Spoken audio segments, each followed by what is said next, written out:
최근 한 달 새에 한 초등학교 교사의 안타까운 죽음에 이어 유명 웹툰 작가와 교육부 사무관의 학부모 갑질 논란까지 교육계를 둘러싼 문제로 한국 사회가 떠들썩합니다. 저는 제가 속한 교사 커뮤니티 등을 통해 원인을 분석하고 대안을 마련하고자 하는 여러 노력들을 보고 있습니다. 그런데 또 한편으로는 문제의 본질과 다른 엉뚱한 방향으로 여론이 형성되고 정쟁으로까지 번져가는 것을 보게 됩니다.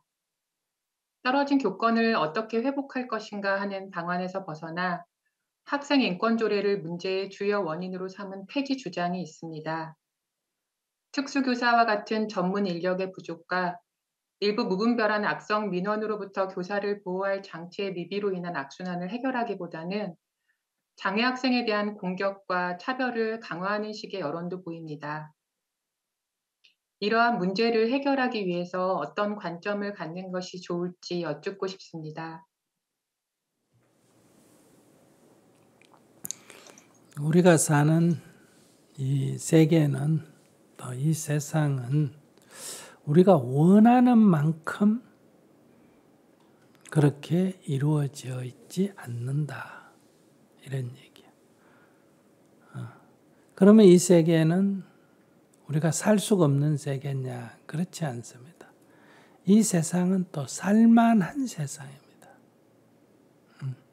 살만한 세상이지만은 우리가 원하는 그런 이상에 맞는 세상은 아니다. 부모님에 대해서도 마찬가지예요. 부모님은 나를 도와주시는 분이에요. 그런데도 부모님에 대해서 불만이 있는 것은 내가 원하는 부모는 아니다 이거예요. 내가 원하는 만큼은 안 해준다 이거예요. 그러나 남하고 비교하면 어떠냐? 세상 누구보다도 나를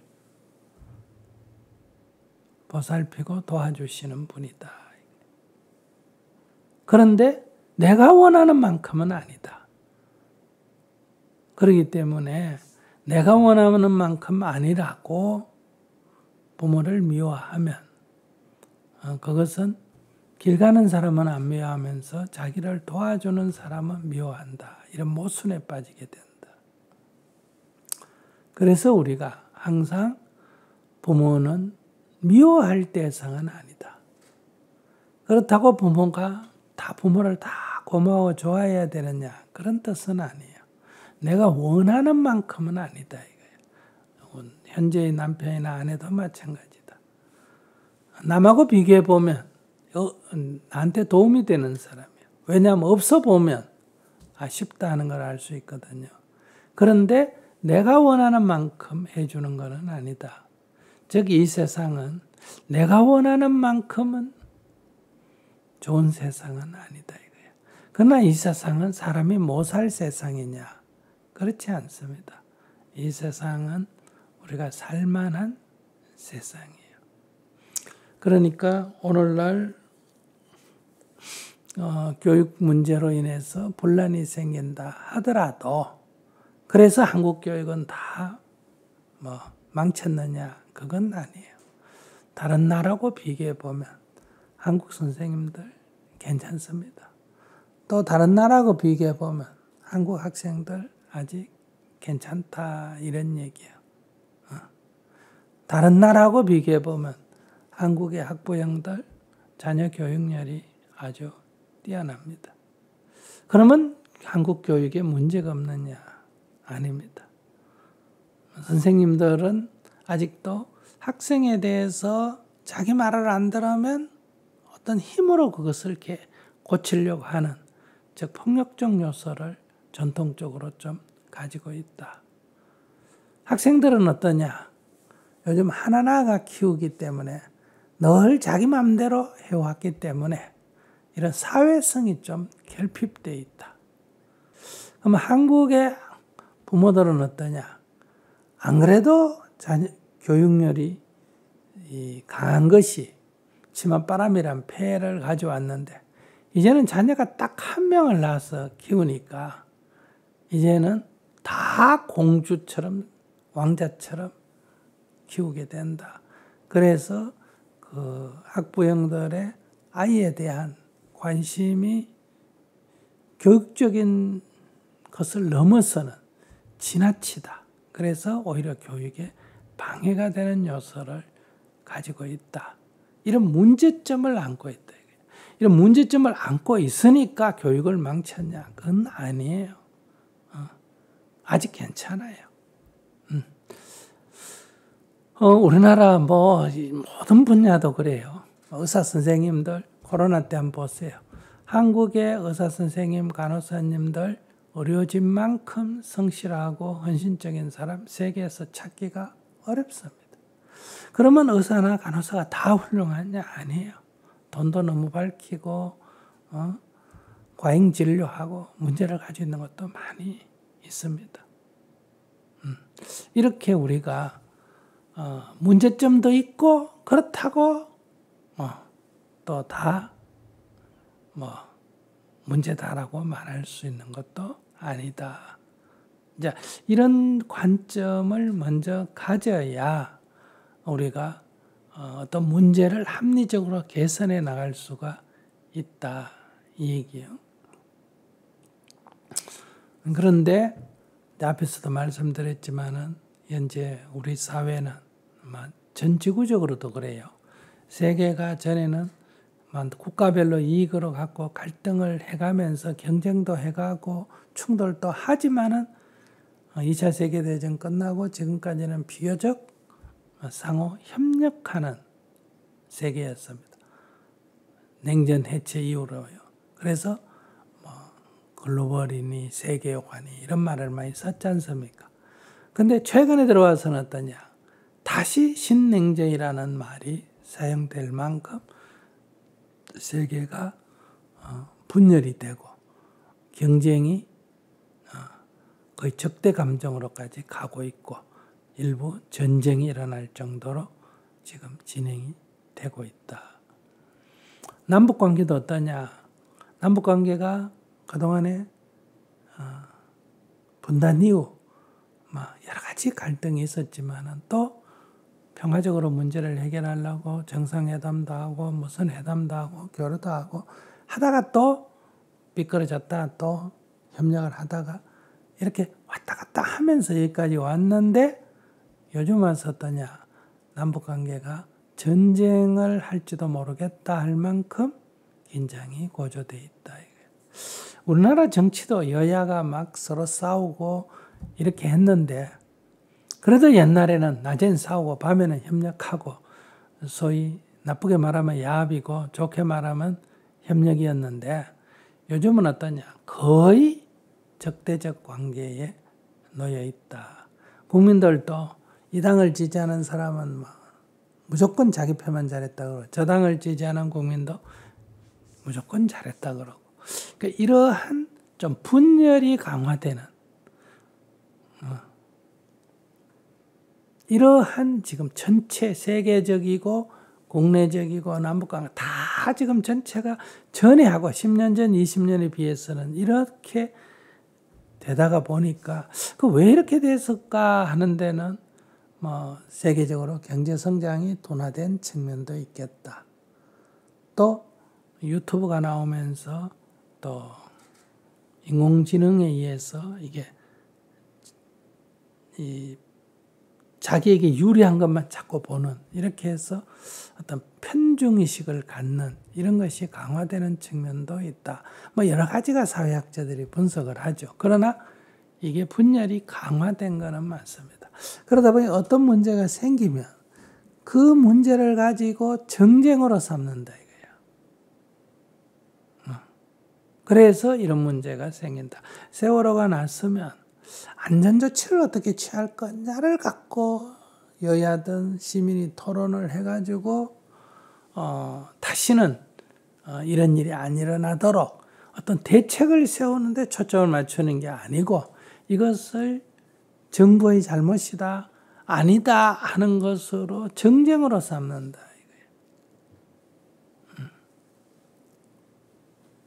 그러니까 이태원 사건이 나도 어떻게 이걸 안전조치를 취할 거냐가 아니라 또 정쟁으로 삼는다. 그러니까 교사가 이렇게 한번 돌아가시게 되면 어떻게 하면 이러한 교사 희생을 막을 것인가 하는 쪽에보다는 또 이걸 갖고 이해관계로 충돌해가지고 자기에게 유리하도록 또 끌고 간다. 이것이 현재의 세계의 모습입니다. 그러니까 우리가 세상이 어떤 문제가 생기면 그 문제를 합리적으로 해서 해결하기보다는 남 탓하는 쪽으로 강화되고 있다. 이거는 가정에서도 마찬가지예요. 부부가 자꾸 남 탓하는 쪽으로 가니까 이혼율이 높아지잖아요. 그러니까 우리가 꼭 세상만 나무랄 게 아니에요. 우리 모두가 지금 그런 형편에 놓여 있다. 이런 얘기예요. 그래서 그런 일환이기 때문에 이것이 선생님들 안에도 그냥 선생님들의 이익을 위한 조직 하나만 있는 게 아니고 선생님들 조직 안에도 진보적인 조직이 있고 또 보수적인 조직이 있다 이거예요. 그러니까 어떤 문제가 생기면 자기에게 유리하도록 이 문제를 해석해 갈 수밖에 없다. 이것이 우리가 사는 현재의 현실이다 하는 것을 먼저 인정을 하고 이걸 갖고 너무 자괴감을 느끼거나 너무 힘들어하거나 이렇게 할 필요가 없다. 현재 내가 사는 세상이 이렇다는 거예요. 그러면 세상 사는 대로 그냥 따라가면 되느냐? 그냥 내버려 뒀느냐? 그건 아니잖아요.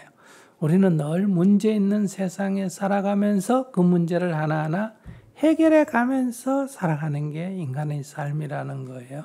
그러니까 이 문제를 가능하면 재발하지 않도록 어떻게 해결할 거냐 하는 관점에서 문제를 바라보고 서로 노력하는 게 좋다. 그러나 현실에서 그게 잘 안 되는 것 또한 사실이다 얘기. 그럼 학교는 학생들이 공부하는 곳이니까 학생들이 공부할 수 있도록 돕는 곳이어야 된다. 선생이 권리를 주장하는 곳이 학교가 아니고 학생이 보호받는 곳, 즉 학습을 하고 학생이 존중받는 곳이 학교다. 이 관점을 가져야 되는 거예요. 그런데 그동안에 우리의 전통적인 교육은 가르치는 곳이다. 학교를 배우는 곳이다. 안 그러고 가르치는 곳이다. 이렇게 생각을 하니까 우리 전통적으로는 말 안 들으면 때려서라도 가르쳐야 된다. 이런 관점을 가져왔다 이거예요. 근데 이제 민주적인 교육이 되면서 자기 자녀라도 때리면 안 되고 선생이 학생도 때리면 안 된다. 이렇게 해서 아이들을 상처 입지 않도록 보호하는 것이 매우 중요하다. 그래서 요즘 아동학대라는 게 있지 않습니까? 자라나는 아이들은 보호받아야 된다 하는 거는 이런 사건하고 관계없이 그대로 유지돼야 될 일이다. 그런데 아이들이 약간 정신적인 질환이 있거나 혼자 키워져서 사회성이 부족해서 학교에 와서 수업을 안 하고 싸우고 떠들고 이렇게 한다 이거야. 그러면 그런 아이도 보호해야 되지만은 그 아이로 인해서 다른 아이들의 공부를 방해하는 것도 막아야 된다 이런 얘기. 그렇기 때문에 선생님은 그런 문제와도 보살펴야 되지만은 학습을 할 수 있도록 아이들을 보호해 줘야 된다. 이제 이러한 문제에 있어서 그런 아이들은 전문적으로 상담하는 사람이 케어를 하든지, 그 다음에 선생님이 그런 아이를 발견해서 얘기하면 학교에서는 그런 아이만 전문으로 관리하는 사람이 따로 있어야 된다는 거예요.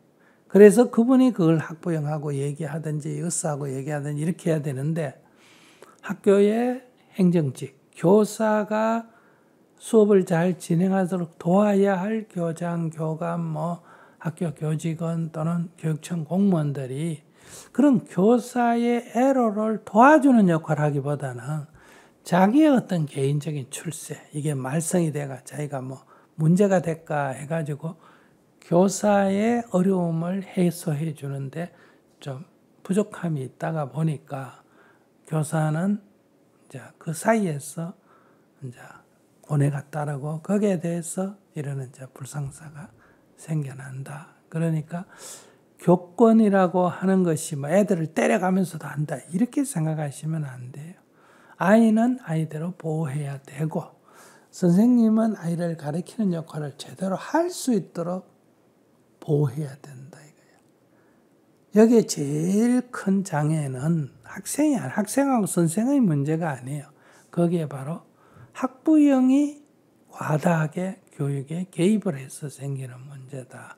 그러니까 첫째, 학부형들에 대한 이런 과다한 교육 현장의 개입을 일단은 어느 정도 막아줘야 되고 그 막는 거를 바로 교육 공무원들이 또는 학교에 직접 아이를 가르치지 않는 다른 사람들이 그런 역할을 하도록 시스템을 좀 조정해야 되지 않느냐. 이거는 선생님이 개인적으로 진보적 생각을 갖냐 보수적 생각을 갖느냐와는 아무 관계가 없는 일이다. 그런 관점에서 바라보고 협력할 수 있지 않느냐.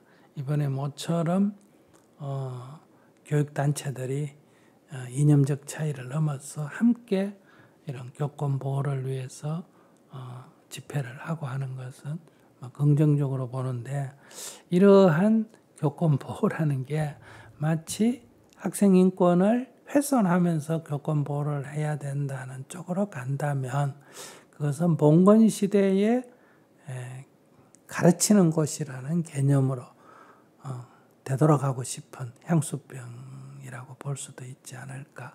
미래의 교육 발전의 방향은 아니다. 저는 이렇게 생각을 합니다. 그런 관점에서 이것은 많은 토론을 해가면서 우리가 풀어가야 될 일이 아닐까 이렇게 생각해요. 네, 스님 오늘 말씀 잘 들었습니다. 말씀해 주신 하나하나 다 정말 확연하게 알 것 같고요. 마음에 잘 새겼습니다. 이제 개학하면 교실에서 또 교실 밖에서 나는 아이들을 돕는 사람이다 이런 관점으로 제 역할들을 잘 해나가겠습니다. 감사합니다. 네. 그냥 돕는 사람이지 페스탈로찌가 되려고 하지 마세요. 그러면 오래 못 합니다. 애들을 데리고 뭐 페스탈로찌가 된다. 그거는 공부를 하고 싶은데 가난하고 어려워서 못하는 사람을 도와줄 때 페스탈로찌 같은 역할을 할 수 있지. 지 맘대로 자라가 지 맘대로 날뛰는 거를 내가 페스탈로찌가 된다. 그거는 아니에요. 그러니까 그냥 생긴 대로 그냥 적절하게 보호를 해 나가면 되지.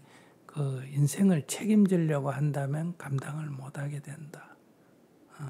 그러니까 너무 잘하려고 해도 안 된다 이 말이에요.